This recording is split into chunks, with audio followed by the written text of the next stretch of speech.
Has the market just plateaued? Well, on this month's episode, we're going to dive deep into this and see if it's true. Here we go. All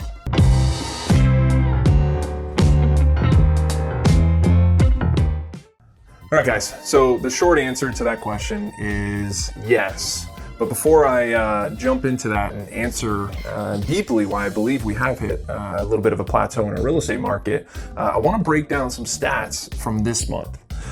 First and foremost, we came into August with still record-breaking low inventory levels. We were actually down 37% compared to July of last year. So we came into August with extremely low inventory levels. Well, if we look at what we've seen come on the market this month alone, well, we've only had 1,912 homes hit the market. That's not enough. Really, to increase our inventory levels substantially, we would need somewhere around 4,000 new homes to hit the market. 1,912 is just too low. Furthermore, just to elaborate on that a little bit more, we've had 3,600 homes go pending or sold. Now, that does include previous month sales that kind of tip into this month. However, as you can see there, 1,900 homes coming on the market, 3,600 going off. Obviously, we're not going to see any type of significant inventory level increase at all. If not, or if anything, we might see it actually dip back down. So now that I said that, and we're still in this really strong, healthy market, I want to talk a little bit about why I think the market has potentially plateaued a little bit, for the time being, at least, for what we're seeing right now coming into this month. I'd say the first thing that we're seeing as an indicator is the fact that we've actually had an increase in price reductions. So homes that went on the market and then eventually had to reduce the price in order to sell. And that actually went up about 5% this month alone. So why is that happening?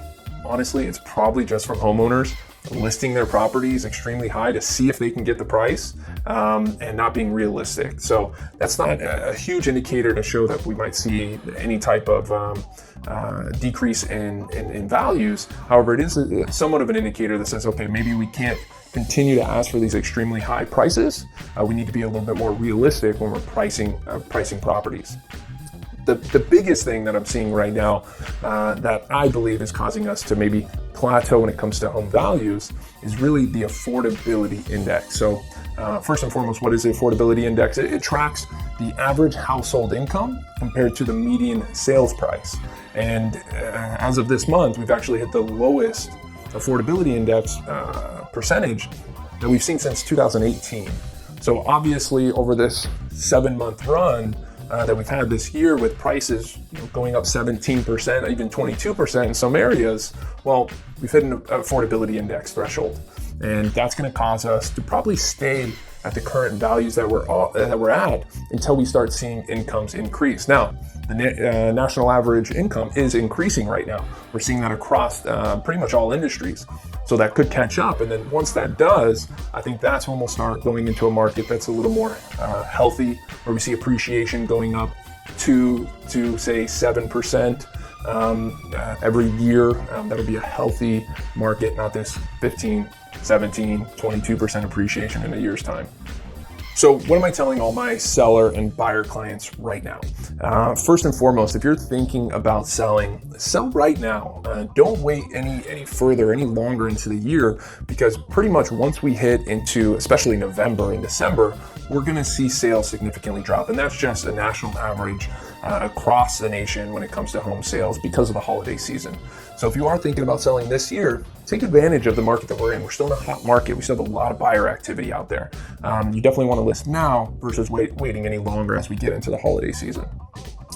And here's some stats actually to show you guys exactly that. So definitely the peak selling season is now, until about the end of September and into October.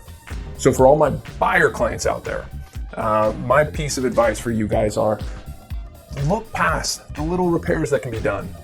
Typically, we're seeing a lot of the homes that are beautifully remodeled or flipped or renovated or new construction sell quickly. And the ones that need just a little bit of work are getting overlooked. And there's deals out there right now for properties that maybe have really good bones, right? They have newer roofs, they have windows, but they don't have the good flooring, the luxury vinyl plank flooring that everybody loves, and they don't have the quartz countertops. Well, try to look past that and maybe think about it this way. If you could potentially put down a little bit less on your property to increase your loan to value ratio, and yes, that will modify your payment a little bit, but put down a little bit less on that purchase. Take advantage of these really low interest rates and use that savings to maybe put in some new flooring and put in a new kitchen. There's opportunity out there for the places that just need a little bit of work. So that's my advice, guys. Hey, if you have any questions, please reach out to myself or anybody here on the team. All right, take care.